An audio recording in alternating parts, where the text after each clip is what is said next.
Hi, I'm Mike Sheehy, Systems Architect with Nutanix. Welcome to the Power of the Platform demo series. In our first demo, we're going to be standing up a K8s cluster using Karbon.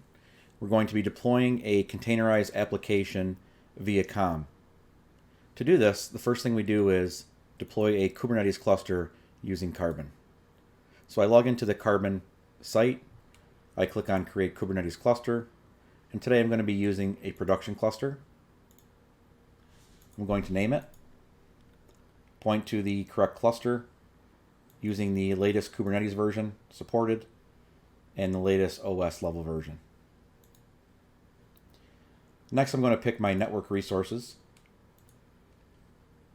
The number of worker resources I'll leave default with the configuration, but you can change these through the edit. I'm going to be running a multi-master active-passive environment. I do not have an external load balancer at this time. And I'm going to leave the number of master nodes and the configuration of those master nodes the same, as well as the etcd resources. I'm going to also leverage the networking here that's default. I'm going to pick the default storage class. Of course, the cluster is Death Star, and I'll put in my credentials. For now, I'm going to pick the no data reduction storage container I have set up, the reclaim policy of delete, and the ext4 file system. Since this is an all-flash cluster, I don't need to enable all-flash mode. Then I hit create. You can now monitor the creation of the cluster in the task pane.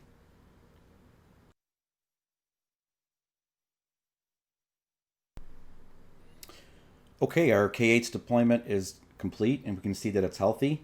Let's click in here to get more details. So the first thing we're going to do is make sure everything looks healthy. If there's any alerts, the deployment went through fine. And we can see our etcd, master, and worker nodes are already set up and configured. There's no alerts. The task to deploy the cluster succeeded 100%. There's the default storage class, which we chose. These are the volumes for Elasticsearch and Prometheus that were created. Logging is enabled. Let's make sure that we can get to the Kibana to make sure that we can look at our logs.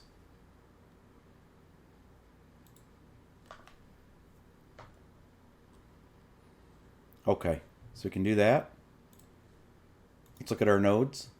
Here you have master, workers, and etcd nodes. And you can see here that we can scale out or scale in our worker nodes as well. Okay, so let's go back to the list.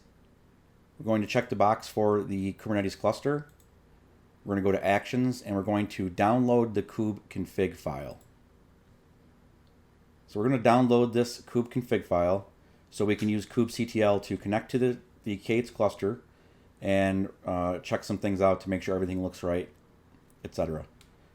So we have this file in kube-config-ctl. I use Windows, so I put it in a specific directory. I'll show you that in a minute.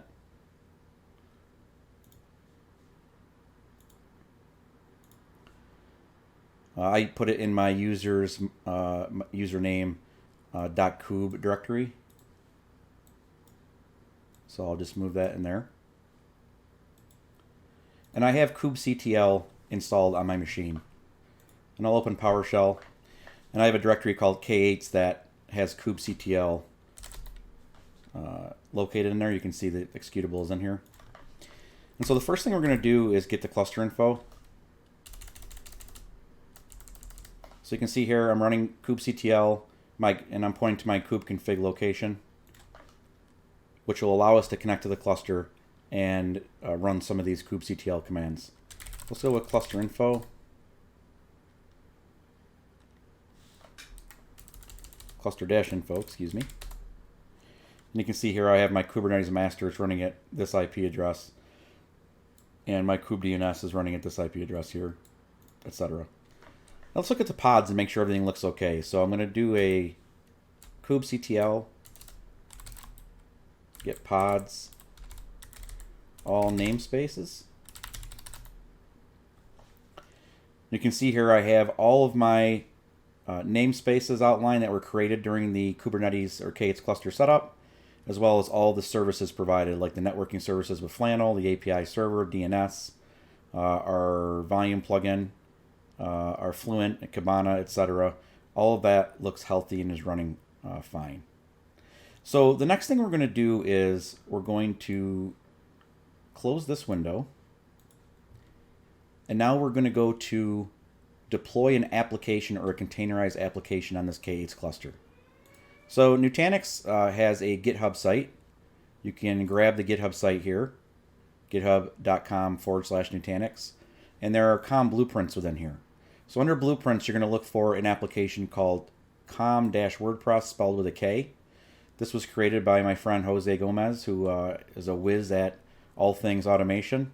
And what this blueprint does is it actually allows us to provision a WordPress application on the K8s cluster that we just created in Karbon. Okay, so we're going to download this. I've already downloaded it. So we're going to download the JSON file and we're going to upload it to COM. But before we do that, let's go back into Prism Central. And the next things we have to do is within COM, we have to set up a provider, and we need to point to the Kubernetes cluster or Karbon. Okay, so we're going to add a provider here. We're going to choose Kubernetes. We're going to choose Karbon, and we're going to select the cluster. It automatically finds it for you. This is the K8s cluster that we created. So we're going to hit save, and then we're going to verify. And you can see here the verification was successful. Now that we've added the provider, we're now going to go into projects.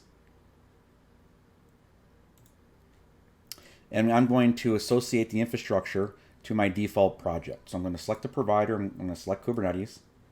And you can see here that Karbon is already selected. And you can hit save here. So now I have basically set Karbon or Kubernetes as a provider using Karbon, and now I can actually use that as a quote-unquote target to actually deploy applications to within COM. I'm going to go back into my K8s cluster, all right? And you can see here I have all these namespaces that were created during the K8s cluster creation using Karbon. So what I'm going to do is I'm going to create a namespace and call it WordPress.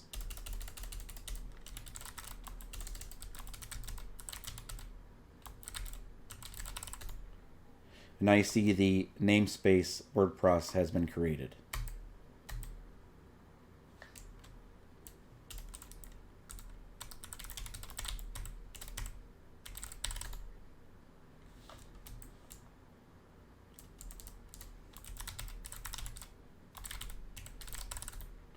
And you can see here when I do a get namespace from kubectl, I have WordPress that's active.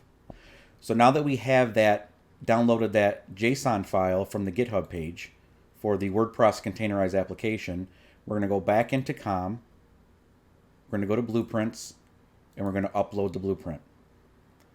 So I have COM WordPress here. I actually selected a passphrase. I got it from a different cluster. I'm going to assign it to the default project. I'm going to upload the blueprint. And now you see the blueprint is now within the COM editing page. Okay, now that we have the COM WordPress blueprint uploaded to COM, we're going to make sure that everything looks good from a deployment perspective. So let's click on the MySQL service. Oh, by the way, let's go back here and look at the application profile. You see these variables here. They're all runtime variables. You don't have to worry about filling these out right now. You'll have to fill these out when we launch the blueprint. So let's go back to the actual application itself. We'll click on MySQL. Let's go to deployment, make sure everything looks okay. The account should be Karbon, right? That is basically pulling from the infrastructure in the default project when we added it. I choose the DNS policy cluster first with hostnet. Under containers, the image policy should be if not present. Basically, it's going to pull the image if it's detected that it's not present. Make sure your port is set up. Your internal MySQL port should be TCP. And under service, I choose node port, for SQL. Let's go over to the Apache front end here for WordPress. Deployment, make sure the account is Karbon. The deployment name is WordPress. One replica to start with. Again, cluster first with hostnet for DNS. Under containers, make sure the image pull policy, if not present, your container port 80 is TCP, and your service is node port. We're going to save that. And now we're going to launch the application. I'm going to call it WPK8s. And I'm going to choose the MySQL password and the namespace WordPress, which is the namespace we created on the K8s cluster using kubectl. We're going to hit create, and we'll watch it go through the create process. Okay, now we see our application is deployed successfully. You can see everything's green across the board. Let's go in and check the services to make sure everything's green and running. You can see here I have my Apache service. Look at the pod deployment and publish service. Node port running on port 80 internal, WordPress, and here's the cluster IP. What's important in the pod deployment is this IP address, which we'll need to actually use to actually connect to the Apache WordPress service. The first thing we're going to do, however, though, is we're going to go back into our K8s cluster, and we're going to see that these services have been added. So let's do a get pods all namespaces. And you can see that there are two services within the WordPress namespace, the WordPress Apache service and the WordPress MySQL service. Now we'll need to obtain the external port so we can access the application via this IP, the host IP. So we're going to run a kubectl, and we're going to do a get services on the namespace of WordPress. And you can see here we have the services information on the namespace WordPress and the ports. You have the internal port for the Apache services 80 and the SQL is 3306. The external port is 312 to attach to the web service for WordPress, and for the MySQL it's 32283. So we're going to copy this IP address where Apache is running, and we're going to apply the port. And you can see here when I apply the 32312, I can connect to my WordPress service, and I can continue on. It automatically redirects me to the admin page for the setup, and you can do the configuration. So let's go back into Calm real quick and see exactly what other things I can do with this application. So there are some lifecycle management functions within the application. You can scale out or scale in. And you can look at this in a couple ways. In the next video, I'm going to be integrating this application within our Prism Pro playbooks feature. Right? So we want to automate IT operations. And what we want to do is we want to have playbooks actually initiate post calls, right? REST API post calls to these actions within this blueprint to do auto scaling based on, for example, CPU load or load on the actual worker VM this is running on. All right. So in the next video, we'll be actually showing you that. I hope you enjoyed this video. I hope you got something out of it. And if you have any feedback or if you have any questions, feel free to get a hold of me. I'm on Slack at msheehy, or you can email me at michael.sheehy@nutanix.com.